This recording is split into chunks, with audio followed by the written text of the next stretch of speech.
अस्सलाम वालेकुम सुहेल बड़ाई साहब, बहुत बहुत शुक्रिया आपके वक्त के लिए। सबसे पहले तो बड़ा सादा सा सवाल है, मुल्क में सियासी अदम इस्तेहकाम हो, माशी मुश्किलात हो और फिर आम आदमी के ऊपर भी गैर यकीनी के बादल जो उसके सर पर मंडला रहे हैं, क्या ये सब कुछ इलेक्शंस का पैगाम है? जी, दरअसल इतनी मायूसी है कि बिल्कुल उम्मीद की कोई किरण नज़र नहीं आ रही। मैं कई जो धाइयाँ हैं उससे सहाफ़त और सियासत जो है उसको करीब से देख रहा हूँ। मुझे कभी भी इतनी मायूसी नहीं हुई, क्योंकि जब मायूसी होती थी तो दूसरी तरफ कहीं न कहीं उम्मीद की रोशनी जो है वो भी नज़र आ रही होती थी। लेकिन अब उम्मीद की रोशनी बिल्कुल नहीं है कहीं भी। किस तरफ जाएँ, क्या रास्ता इख्तियार करें, बिल्कुल अंधेरा है। मासवा इसके कि एक रास्ता है जो कॉन्स्टिट्यूशनल रास्ता है, आईनी रास्ता है, और जो इस वक्त जाहिर है इलेक्शन की तरफ जा रहा है, और इलेक्शन जो है जल्द या बदेर होना ये बहरहाल फितरी है। सर, असम्बलियां तो अपनी आईनी मुद्दत अगस्त में मुकम्मल करेंगी, अभी 6 महीने हैं। इतनी मायूसी, इतने घुटनजदा माहौल और इतनी माशी मुश्किलात के अंदर पीडीएम इत्तेहाद का बरकरार रहना कितना आसान दिखाई दे रहा है आपको? देखिए, पीडीएम इत्तेहाद तो इमरान खान की वजह से मुतहिद है। जितनी देर तक इमरान की मकबूलियत है, जितनी देर तक उनका खतरा है, जितनी देर तक उनकी ताकत है, उतनी देर तक पीडीएम जो है वो इकट्ठी रहेगी और वो इनके मफादात इकट्ठे रहेंगे। अगर कल को इमरान की जो ताकत है वो बिखरती है तो ये भी बिखर जाएगी। हमने देखा कि जिस वक्त इमरान खान हुकूमत घर जा रही थी तो उस वक्त इमरान हुकूमत की इत्तेहादी रीपोजिशनिंग कर रहे थे, उसमें एमक्यूएम हो, बलोचिस्तान अवामी पार्टी हो या छोटी बड़ी जमातें हो। आज फिर कराची से भी आवाज उठ रही है जिसमें गिले शिकवे हैं। आज बलोचिस्तान में जो छोटी जमातें हैं पीडीएम में शामिल, वो भी शिकवे शिकायतें कर रहे हैं। तो क्या अब फिर रीपोजिशनिंग शुरू हो गई है, या वही देख रहे हैं हम जब ये जमातें इमरान खान इत्तेहाद में शामिल थी जो उस वक्त कर रही थी, आज वही पीडीएम इत्तेहाद में शामिल होकर कर रही? मेरा नहीं ख्याल कि अभी वो वक्त आया है कि कोई रीपोजिशनिंग हो। ये छोटे मोटे गिले हैं, ये चलते रहते हैं। जाहिर है हर पार्टी का अपना मफाद है और वो कंट्राडिक्टरी है। एम क्यू एम का पीपल्स पार्टी से वहाँ कंट्राडिक्शन है, लेकिन अल्टीमेटली वो रिजॉल्व कर लेंगे, क्योंकि अभी जो नेशनल एजेंडा है वो सबका एक ही है। और एम क्यू एम भी तरीके इंसाफ के खिलाफ है, पीपल्स पार्टी भी तरीके इंसाफ के खिलाफ है, नून भी तरीके इंसाफ के खिलाफ है। इसलिए अल्टीमेटली एक अभी इकट्ठे हो जाए। सर, वफाकी हुकूमत के लिए तो दोहरी मुश्किल है, छोटी जमातों को भी खुश करना है। जाहिर है एमक्यूएम अगर फंड्स मांगेगी तो एमक्यूएम को फंड्स भी देने हैं। बलोचिस्तान अवामी पार्टी जो जो डिमांड्स करेगी वो भी पूरी करनी पड़ेंगी। उसके साथ साथ जो अवामी डिमांड है, अवामी मुतालबात है, वो भी मुकम्मल करने पड़ेंगे। लेकिन अवामी मुतालबात कैसे मुकम्मल होंगे कि दूसरी तरफ आईएमएफ का एक बहुत बड़ा मुतालबा है, तो ये दो धारी तलवार हुकूमत कैसे बर्दाश्त कर सकेगी फिर? बहुत मुश्किल है जी। यही वजह है कि मैं कहता हूँ कि उम्मीद कोई नहीं है। उसकी वजह यह है कि आईएमएफ का एजेंडा जो सामने नज़र आ रहा है, आप और आवाम पर मुश्किलात का बोझ ला देंगे। और जो पहले ही बेचारे महंगाई के बोझ तले, इन्फ्लेशन के बोझ तले दबे हुए हैं, मेरा ख्याल है ये बहुत तकलीफ दे होगा और पता नहीं कैसे हम इससे गुजरेंगे। लेकिन बहरहाल गुजरना पड़ेगा, और कोई रास्ता नहीं। हुकूमत भी इंटैक्ट रहना चाहती है क्योंकि इमरान खान के अगेंस्ट एक सीसा पिलाई हुई दीवार बन के खड़े हुए हैं। दूसरी तरफ जरा ये बता रहे हैं कि इमरान खान अस्करी क़ियादत से मुलाकात की ख्वाहिश का इजहार कर रहा है और वो ये चाहते हैं कि ऐवान सदर में प्रेसिडेंट की मौजूदगी में अस्करी क़ियादत से उनकी मुलाकात हो जाए। आपको लग रहा है कि इस्टेब्लिशमेंट इमरान खान की इस डिमांड को या इस ख्वाहिश को पूरा करने के लिए तैयार हो जाएगी?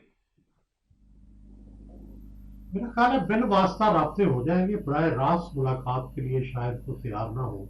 ना इस तरह से बराह रास्त मुलाकातें होती हैं।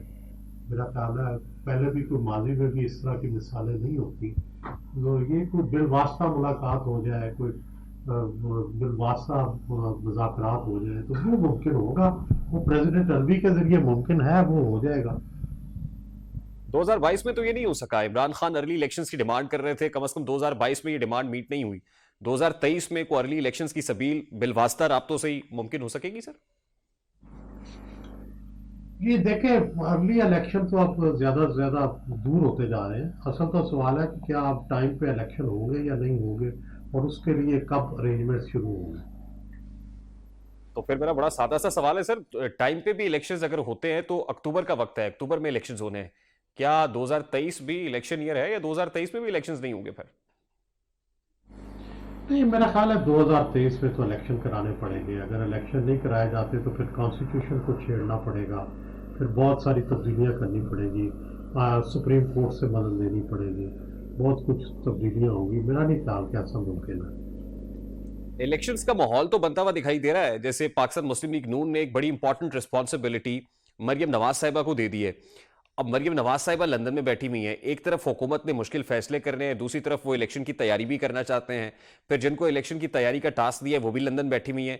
तो ये कितना आसान होगा अगर पाकिस्तान मुस्लिम लीग नून से शुरू कर ले तो? मेरा ख्याल है जितनी देर तक नवाज शरीफ नहीं आते और खुद अपनी बयानियां नहीं बनाते अपनी पार्टी का, उतनी देर नून के लिए बड़ा मुश्किल होगा इलेक्शन में जाना। और इवन अकेली मरियम भी कुछ नहीं कर सकती। मरियम के पीछे भी अगर वालिद का बयानिया होगा, वालिद की ताकत होगी, वालिद का सारा नैरेटिव होगा, फिर वो मुमकिन है कि एक्टिव वो हो जो मरियम है और पीछे सोच जो है वो नवाज शरीफ की हो, तो तब मुमकिन है कि कोई कंपटीशन जो है वो बन सके। नून लीग का एक ही हदफ अबूर करना रह गया और वो है कि नवाज शरीफ को वापस लेके आए। अब नवाज शरीफ तो वापस नहीं आ रहे, जो कहा जा रहा था कि 2022 में आ जाएंगे, दिसंबर में आ जाएंगे, अब साले 9 शुरू हो गया है। नवाज शरीफ का आना तो दरकिनार, मरियम नवाज भी जाके लंदन में बैठी हुई हैं। तो आपको क्या दिखाई दे रहा है, क्या इसी महीने जैसे कुछ लोग प्रिडिक्ट कर रहे थे या नेक्स्ट मंथ नवाज शरीफ मुल्क में आते हुए नजर आ रहे हैं आपको? रेहान साहब, रेहान साहब इलेक्शन से बहुत पहले आ जाएंगे। सर, इलेक्शन से बहुत पहले का मतलब तो ये है कि फिर इसका मतलब कि चंद दिन की बात है। जी, देखें कब, लेकिन इलेक्शन से पहले आ जाएंगे। चलिए सर, नवाज शरीफ साहब अगर इलेक्शन से पहले आ जाते हैं और ये कहा जाता है कि ऑक्सीजन फराहम करते हैं नवाज शरीफ पाकिस्तान मुस्लिम लीग नून को इलेक्शन कैंपेन के लिए, दूसरी तरफ शहबाज शरीफ हुकूमत आईएमएफ की डिमांड्स भी मीट करनी है उसने, मुश्किल फैसले भी करेंगे तब बचेंगे, लेकिन मियां साहब ये कह रहे हैं कि अवाम को रिलीफ दें। एक तरफ अवाम को रिलीफ देने की बात है जो मियां साहब की ख्वाहिश है, दूसरी तरफ ऑन ग्राउंड रियलिटी है कि आईएमएफ की डिमांड्स मीट करनी है। तो दोनों ये पैरेलल मुमकिन हो सकेंगे सर? मुश्किल है, जाहिर है आपको सख्त पाबंदियां लगानी पड़ेगी, सख्तियां करनी पड़ेगी। साफ नजर आ रहा है कि मीशत इस काबिल नहीं है कि कोई रिलीफ दिया जा सके, लेकिन हो सकता है कोई उम्रों की जंबील में से कोई चीज निकल आए, बज़ाहिर नजर नहीं आता।